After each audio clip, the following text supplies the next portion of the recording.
This is the Aftermarket Radio Network.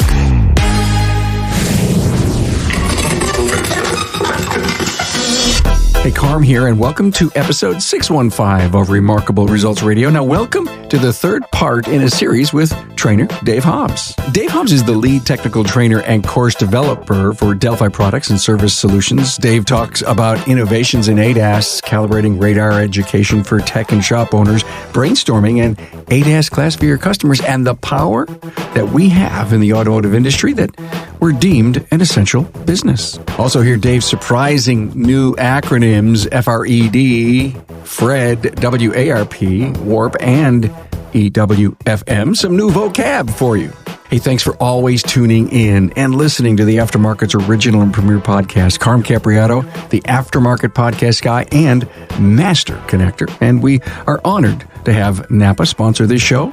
You know, it's no secret we're facing a technician shortage, and you know how big I am on apprenticing. Well, Napa Auto Care is addressing that.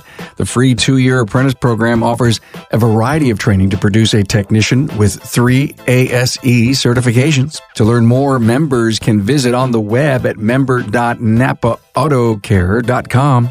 Hey, never miss one virtual shop tour that we present each week for you. You can catch all the episodes on aftermarketweekly.com. And now you can listen to the show wherever you listen to podcasts. Yep, Aftermarket Weekly is now a podcast. Find it on your favorite podcast listening app and set it as a favorite. Hey, find Dave Hobbs' previous episodes, and he's graced us with a bunch of great interviews and this episode's key talking points. Now, they reside at remarkableresults.biz/E615. Hey, make listening your homework. Bury yourself in audio.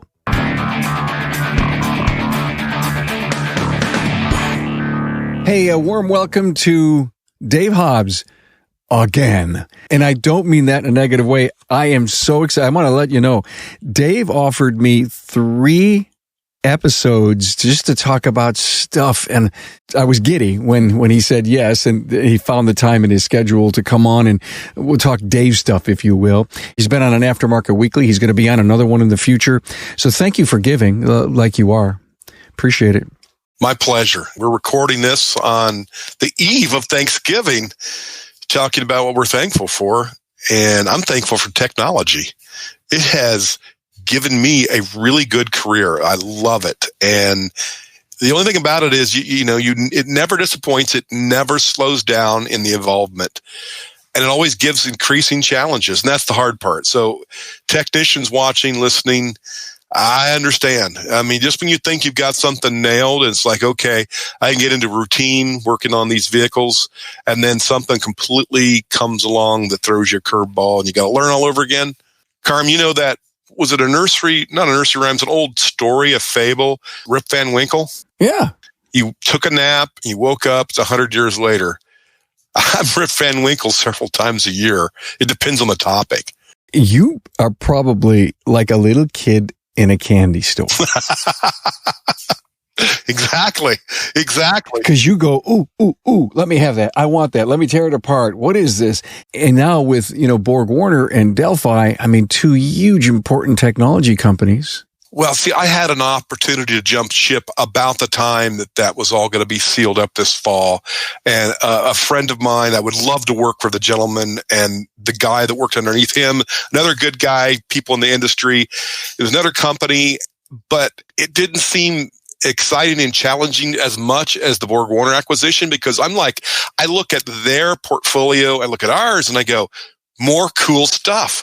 I mean, they've got turbochargers. They're going to start spinning with, instead of exhaust gas, I'm not sure what you're going to call it now, electric blower, I guess, electric supercharger, but they're going to spin that stuff with 48 volts or 200 volts or whatever, electrification world. Of course, electrifying their transmissions, and they got a lot of other stuff, electric heaters for the EV world. So they've got a lot of things that I'm just can't wait. You nailed the analogy right on the head. It is definitely a kid in a candy store. So they're not going to cool that turbocharger with oil. They're going to just let the fans run, right? Well, I don't know. I mean, they're going to spin it with high voltage as opposed to exhaust gas or a belt with a turbocharger, exhaust gas, of course, supercharger with a belt. So they'll spin the turbine at high speed with electricity. So interesting. So you're on the cutting edge. And of course, you're the curriculum developer for Delphi, senior field trainer. So you've got to keep, oh my God, on the cutting edge. So when you see new technology, your wheels are probably turning. How can I create awareness, bring this to people? Walk us through that. The first challenge is finding out how it works. I've complained about this before. The service engineers that I was introduced to, I thought they were the smartest men and women in the world. They still are. People that have one foot in the design engineering world and the other foot squarely in our world, auto repair. So to make the service manuals, the scan tools, the flow charts, draw the schematics, make sure they're correct and easy to understand, the big picture, theory of operation, all those things used to be so well, in my opinion, so much better and more well done. Now that's kind of hit and miss and spotty, and it kind of boils down to a personnel issue. I mean, car companies sometimes make tough choices. Tier 1 suppliers make tough choices. Do we cut back on people or send people overseas, and other jobs where the labor market's cheaper, for design or for service? And design always trumps service. I hear that a lot, that the service information's available and it's there, but sometimes it's not always easy. I need to write a class, actually, talking about developing classes. What to do when the book is wrong. That needs to be the name of the class. And I've got so many examples. But I don't want it to be a gripe class. I want it to be a class where we learn and know, what do we do when the book is wrong? What other sources of information? So I've kind of dabbled in with some various ABI videos and so forth over the years, but I need to make it a formal class. But anyways, you gather the information the best you can, the most accuracy. Then you validate it yourself. You rent a car, you get a factory scan tool because the aftermarket won't be able to do the new car with the new technology, and you see what makes it work. And then this is the most important thing. You got to get, as soon as these things start failing and you see TSBs, you hear stories from dealers, and then it gets in the aftermarket, it's out of warranty.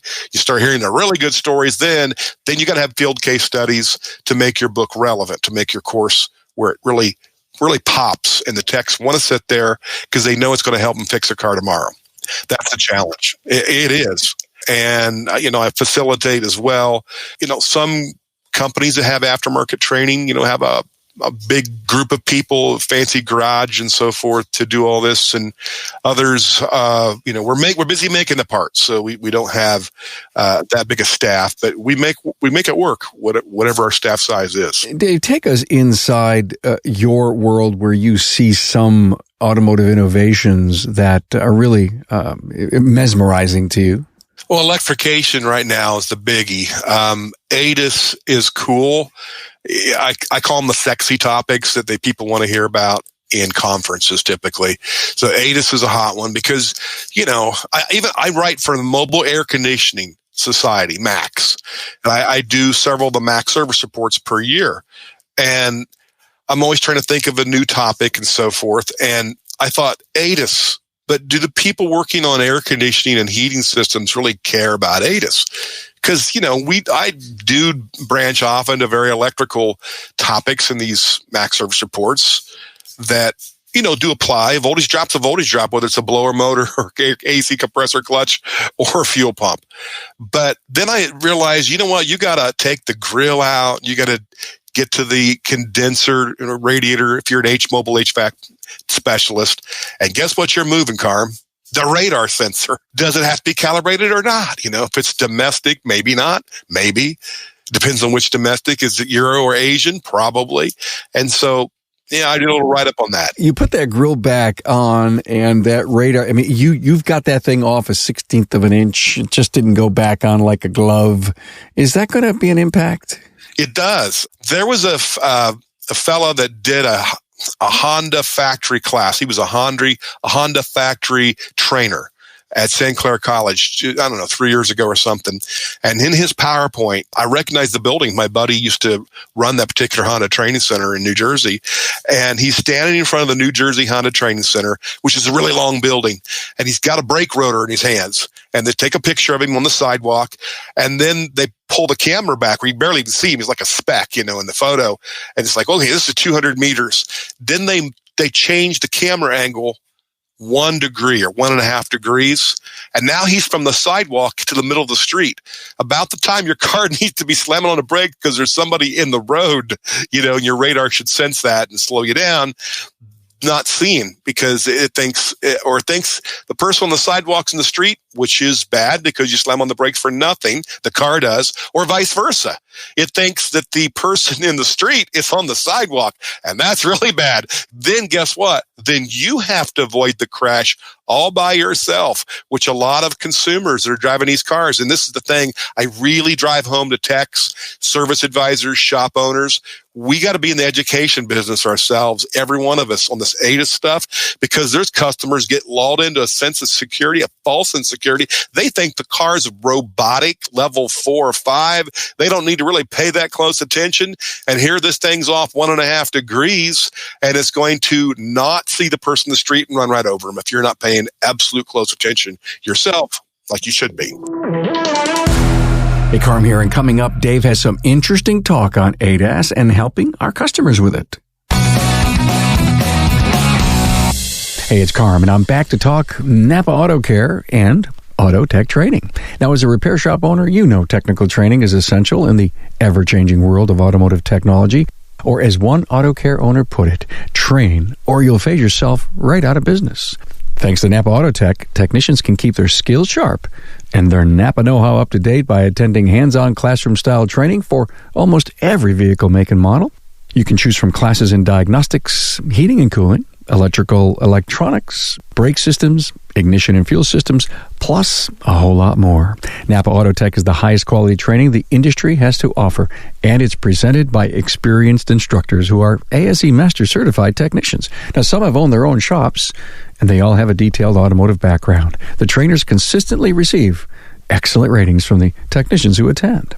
Even after the class is over, techs can access course information online with ClassPass. So when questions come up later, they can use ClassPass to get the answers 24/7 from any computer with an internet connection. Now, what's more, Napa Auto Tech has been accredited by ASE's Continuing Automotive Service Education Program, reviewed against industry standards, and approved by peers. Don't just take my word for it. Auto Care Center owners who have taken advantage of Auto Tech training say that well-trained technicians are helping to increase their shop's repair capability and raise bay productivity. Now that results in fewer comebacks, more satisfied shop customers, and reduced technician turnover. It's hard to beat that. Your servicing Napa store can tell you even more about the benefits of Auto Tech training, plus the many other reasons to become part of the Napa family with over 17,000 Napa Auto Care Centers from coast to coast, making it the largest network of independent automotive repair shops in the country. Let me run this idea by you. There's some really smart shop owners out there that have realized that their RV, they're the big RV people, that their RV owners just bought a brand new bus, if you will, and they don't know how to drive them. And so they hold classes to how to drive and back up this new, $175,000 new mobile home. And you just gave me a great idea. Many shops, and again, forget COVID, put COVID on the side, but when things get back to normal, we'll hold, car care seminars. Why not bring in on a monthly basis, getting to know your ADAS-equipped vehicle? Carm, that's a genius idea. I'll just repeat that. That's worth repeating. A class instead of a general technology. We used to call them powder puff mechanics courses. Now we call them consumer maintenance courses to be more politically correct, but do an ADAS class. Anybody who has a Tesla or a titanium Ford or Toyota with safety sense, just example, I just did a pair of 2 or 3. I've been switching back and forth between the camera. I use this webcam I'm talking into now. I kind of hang it from the windshield, and then it's pointing at me. Then I have the laptop hooked up to factory scanner through the J tool, J2534, and I'm doing these tech tips, all right? And I did one on adaptive cruise control. We looked at some data PIDs, went back and forth, because no one wants to see just screen capture only. That's really boring. So back and forth between me talking and the screen capture. And I made the observation in the road test, this car doesn't come to a complete stop. It's not a stop and go adaptive cruise control. But I was in another Toyota, same model year, the week before, it did do complete stop and go. How do you even find that out unless you have the window sticker? It will usually say on the window sticker, but most VIN research databases don't go to that much detail. You're lucky if you get the paint code and the engine size, maybe the transmission. So how do we even know if it's got it? The owner's manuals are oftentimes ambiguous because the car could have or not have stop and go. And if it doesn't have stop and go, you got to be on that brake pedal when you hit about 25 as it slows down from 55. When the cars are stopped in front of you in that traffic jam on the highway, you got to be ready to slam on that brake pedal because the car may not. And it may not be broke why it doesn't. It's just not designed with the stop and go feature. I observe everything when I'm out in the real world. And, you got to eat. So you're going shopping. You're doing some things. Of course, we're going to go buy a gift or two for the holiday as it's coming up and Thanksgiving dinner. And when I'm out, I'm looking at things, Dave, that amaze me. I'm looking at brand new vehicles, and then you watch TV and it says 84-month financing. That's a lifetime. The leases and the new purchases, I remember going to a supermarket and going up and down. I didn't see an old car. And it prompted me to think that either the economy is doing really, really well in my end of town, or there's an awful lot of people that are leasing and, you just really can't tell. And my point about that training and what you just brought up, I may not know exactly how every ADAS system works as a shop owner, but I could sure bring in people and get them to respect, not to turn some of it off. That's such a great idea. We need that as part of our customer services. I bet you could fill a class of 12 people every month. Saturday afternoon, bring your cars in. We take ride and drives, fill the back seat with other folks. Well, we may have to wait. We have to mask up. I'm not sure what we're going to do in the short term on an idea like that. But one-on-one and stand in front of the group, social distancing, mask, whatever your locality requires. But that is a great idea. You could even do a Zoom meeting with your customers. Anything else that you see coming out that you've had the luxury of seeing? Well, I just attended a stop-start class last night online, speaking of Zoom, and I had a chance. It was only an hour, so the guy did a good job. I always try to be positive because I like positive feedback myself. He had 1 hour. I took a Peter Orlando CTI course here, a year or two ago, and I know Peter. Peter and I are friends, been friends for decades, and he gets into something he's totally into. He did like 3.5 hours on stop start. Wait a minute, 3.5 hours of Peter Orlando? Yes, that's great. I've interviewed Peter. He was on a show. Were you on that show with us? We were at Vision with G, Trulia, and Peter. Yeah, remember that? Myself. Yeah, that was fun. Oh my God, that was a riot. Yeah. And do you remember the real story behind that? I forgot to turn on the recorder. Oh, yeah. We did it again. We were all pretty good sports about it because we've all done stuff like that. Oh, my God. I can't believe it was the first time ever. And I looked down and the big red record button wasn't on. And I looked up at you guys and I said, stop. Oh, my God. And I apologize. And you guys say, hey, we've just rehearsed this. This is the technician's version of I got the timing cover back on. I forgot a bolt or a C-clip or something or other. You got to take it all back off. So you put that one in because you're conscientious. You're not going to be stuck looking at a bunch of leftover hardware at the end of your toolbox, especially on something important. So we've all been there and done that. Our version of not turning the record button on. But I rarely tell those behind the scenes stories, and you just got me to. All right. I look at them as teachable lessons. Learn from my stupidity, folks. So you attended a Peter class last night, right? No, not last night. It was another fella from Motor Car Parts of America, and he did a good job and really it kind of has a good refresher. This is how I approach training with new technology. I've done this since the 80s with my mentor and inspiration, Gib Hunter from AC Delco. It's like that guy knows everything. He didn't know everything. He told people he didn't know everything. And he was actually an English teacher, not even a technician prior to getting into General Motors train center as an AC Delco instructor.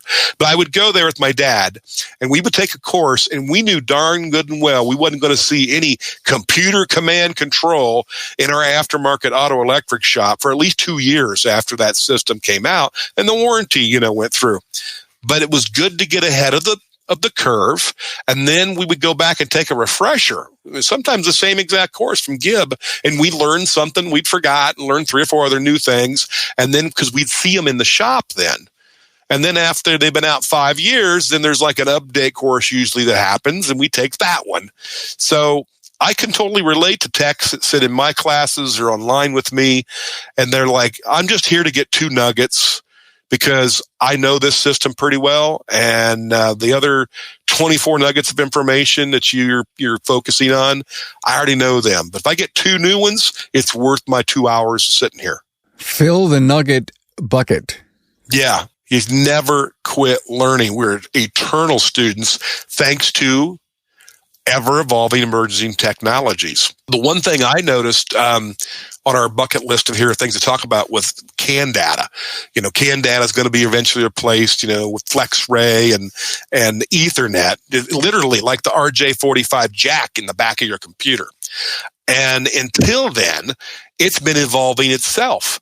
I've taught for years. We've had a great course. People receive it well. Our CAN data course. And we always focus on, okay, one of the things you can do that's quick and easy is take an ohm meter and touch pins 6 and 14 at the DLC. That's your high-speed CAN bus.